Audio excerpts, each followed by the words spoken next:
আসসালামু আলাইকুম প্রিয় দর্শক শ্রোতা সকলেই আশা করছি ভালো আছেন। আজকে আমরা বৃষ্টি স্বপ্নে দেখলে কি হয়, বজ্রপাত এবং বিদ্যুৎ, আমরা একটা করে আমরা এই স্বপ্নের ব্যাখ্যা জানব ইনশাআল্লাহ। ইসলামী মত অনুসারে এই ব্যাখ্যা করা হচ্ছে।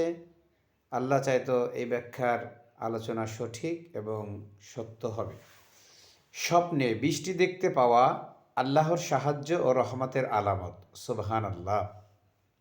অনুরূপ মেঘমালারও একই ব্যাখ্যা, কিন্তু যদি দেখা যায় সর্বত্র ব্যাপক হারে নয়, বরং নির্দিষ্ট রূপে বিশেষ কোনো স্থান, বাড়িঘর কিংবা মহল্লায় বৃষ্টিপাত হচ্ছে, তাহলে সে অঞ্চলের বাসিন্দাদের উপর রোগ ব্যাধি, কষ্ট, মুসিবত ও পার্থিব ক্ষয়ক্ষতির আধিক্য চলতে থাকবে।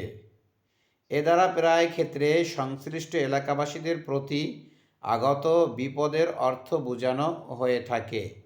কেউ যদি স্বপ্নে দেখে আকাশ থেকে ঘি, মধু, জাইতুন তেল অথবা দুধ ইত্যাদি বর্ষিত হচ্ছে, তাহলে এর ব্যাখ্যা হবে উক্ত এলাকাবাসীর প্রতি খাদ্য সামগ্রী, মালে গনিমত ও সার্বিক কল্যাণের দুয়ার খুলে দেওয়া হবে।